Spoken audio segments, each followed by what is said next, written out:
टुम टुम कहानियाँ। मंगलपुर नाम के गांव में एक चालाक चोर रहता था। वो इतनी सफाई से चोरी करता था कि किसी की पकड़ में आज तक नहीं आया। लोगों का मानना था कि वो किसी की आंख से काजल चोरी कर लेगा तो भी किसी को भनक नहीं लगेगी। अब गांव में चोरी करते करते उसे बोरियत होने लगी थी। वो दूसरे चोरों के बीच भी अपना रुतबा जमाना चाहता था। एक दिन वो बोला, इस गांव का ऐसा कोई घर नहीं जिसमें बिल्लू चोर ने चोरी ना की हो। पर अब बस बहुत हुआ। अब तो इस गांव पर मुझे भी तरस आने लगा है। अब कोई नई जगह देखनी होगी जहां लोगों के खजाने भरे हों। तभी वो गांव के लोगों से सुनता है कि अरे भाई, हमारे गांव में तो आए दिन चोरी होती ही रहती है। और पास के ही राजकोट राजधानी में जाके देख लो, वहां का राजा और उसकी प्रजा दोनों ही खुशहाल है। ये तो तुमने 100% की बात कही। मैंने भी वहां का बहुत नाम सुना है कि वहां का राजा अपनी प्रजा के लिए बहुत ही दयालु स्वभाव का है। अच्छा, राजकोट राजधानी, अब तो वहीं जाके अपनी सेंध जमाऊंगा। इससे दूसरे चोरों के बीच मेरा रुतबा होगा और ये छोटे चोर भी समझ जाएंगे कि बिल्लू का लेवल बड़ा हाई है। हाँ, नहीं तो। ऐसा कहकर बिल्लू राजकोट राजधानी पहुंच जाता है। तो ये है राजा का साम्राज्य और राजा का महल। राजमहल में चोरी कैसे की जाए, उसके लिए बिल्लू चोर कई दिनों तक राजमहल के चारों तरफ फेरी लगाने लगा। राजमहल के पहरेदार 24 घंटे तैनात रहते थे। एक दिन बिल्लू ने ध्यान दिया कि राजमहल का एक दरबारी जो रात के समय आता है वह बड़ा ही आलसी है। वो हमेशा दरबार में सो जाता था। तब बिल्लू सोचता है कि हाँ, ये दरबारी काम का लग रहा है। इसकी नींद बिल्लू के बहुत काम आएगी। रात के वक्त बिल्लू चोर वहां आता है और दरबारी को जैसे ही नींद की झपकी लगती है, बिल्लू राजमहल के अंदर बड़े ही चालाकी के साथ अंदर प्रवेश कर जाता है और हीरे जवाहरात चोरी करके रफू चक्कर हो जाता है। अगले दिन राजा को चोरी का पता चलता है। इतनी सुरक्षा के बावजूद भी राज दरबार में चोरी। जब राज दरबार में ही चोरी हो रही है तो प्रजा की रक्षा हम क्या करेंगे? सेनापति नगर में सिपाहियों की संख्या ज्यादा कर दी जाए और रात के समय कोई भी अनजान व्यक्ति घूमता दिखे तो उसे चोर समझकर गिरफ्तार कर लिया जाए। जी महाराज। दरबार में ऐलान के वक्त चोर भी भेष बदलकर वहीं मौजूद था।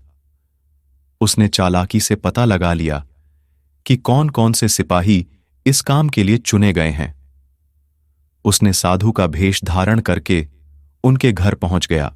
साधु जी, मेरे पति राजमहल के सिपाही हैं और नगर में जो चोर घूम रहा है, महाराज ने हमारे पतियों को जिम्मेदारी दी है। अगर हमारे पति चोर को पकड़ लेंगे तो महाराज हमें इनाम देंगे। वहां जाके बिल्लू चोर को पता चला कि सभी सिपाहियों की पत्नियां चाहती हैं कि उनका ही पति चोर को पकड़े। इस बात का फायदा उठाते हुए उसने सभी की पत्नियों को कहा कि तुम निश्चिंत रहो, ये बाबा तुम्हें ऐसा उपाय देगा कि तुम सबके पतियों को महाराज से ऐसा इनाम मिलेगा कि तुम सब कभी भूल नहीं पाओगी। रात में तुम्हारे पति चोर की तलाश में पूरी रात बाहर रहेंगे। इस बीच चोर तुम्हारे पति का वेश धारण कर घर में घुसने की कोशिश करेगा। भले ही वह तुम्हारे पति की आवाज निकाले, लेकिन तुम उसे अंदर मत आने देना और उनके ऊपर गरम कोयला फेंकना। इससे चोर घायल हो जाएगा और पकड़ा जाएगा। जी साधु जी, आप जैसा कह रहे हैं हम बिल्कुल वैसा ही करेंगे। वही सिपाही पूरी रात गश्त करते रहे और चोर की तलाश करते रहे। सुबह के 4 बज गए थे। सभी सिपाही चोर को ढूंढते ढूंढते थक गए। तभी सभी सिपाहियों ने सोचा कि अब थोड़ा घर जाके आराम कर लेते हैं। जब वे घर पहुंचे और दरवाजा खटखटाया तो पत्नियों को शक हुआ। उन्होंने सोचा कि साधु की बात सच हो गई। वे जलता हुआ कोयला अपने पतियों पर फेंकने लगी। इससे सारे सिपाही घायल हो गए और अस्पताल में भर्ती हो गए। दूसरे दिन जब ये बात राजा को पता चली तो वह चिंतित हो गया। सेनापति, ये क्या हो रहा है? नगर में हमारे होते हुए भी प्रजा इतनी दुविधा में है। आज तुम खुद भी अन्य सेना के साथ नगर में पहरा देना और कोई भी अनजान दिखे उसे फौरन गिरफ्तार कर लेना। सेनापति रात में नगर का पहरा देने शुरू कर दिया। इस दौरान सेनापति को एक युवक आता दिखा। कौन हो तुम? मैं चोर हूं। सेनापति को यकीन नहीं हुआ। भला इस तरह कोई खुद को चोर कैसे बता सकता है? उसे लगा युवक मजाक कर रहा है।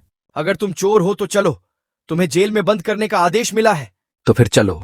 सेनापति उसे लेकर एक कमरे में गया, जिसे देख चोर ने बोला, सेनापति साहब, इस जेल को तो कोई भी खोल सकता है। इसे खोला नहीं जा सकता, समझे तुम?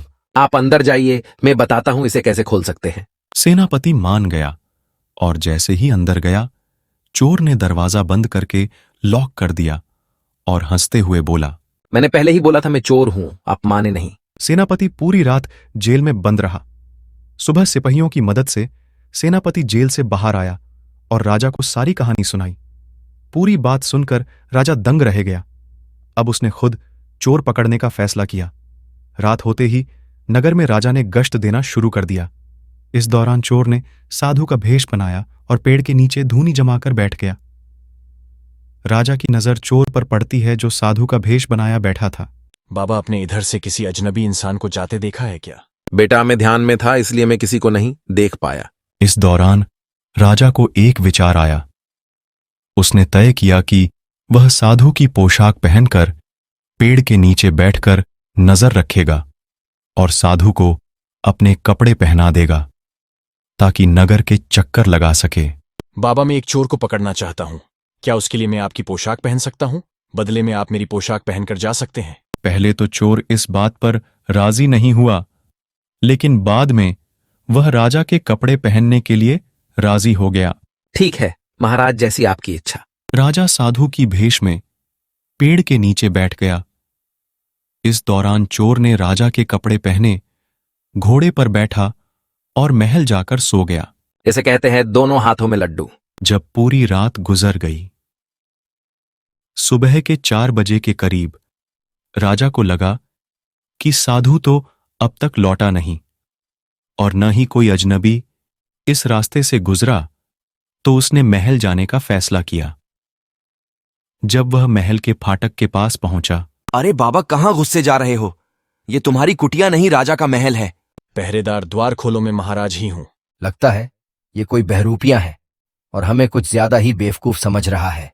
कोई बात नहीं, ये सब उस चोर के नगर में आने की वजह से ही हो रहा है। दूसरी ओर बिल्लू चोर सूरज की पहली किरण से भी पहले ही राजा के कमरे में रखे आभूषण और खजाना लेकर वहां से फरार हो गया।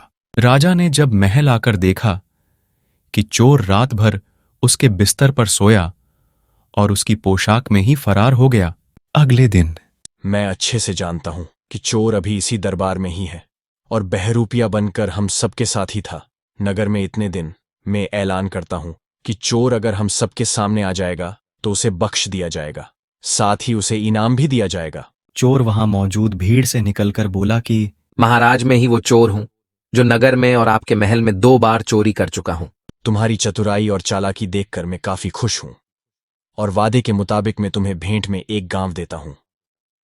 साथ ही तुम मुझे एक वादा करो कि कभी तुम भविष्य में चोरी नहीं करोगे। इस तरह चतुराई के बल पर चोर ने खुद को साबित किया और खुशी खुशी जीवन यापन करने लगा।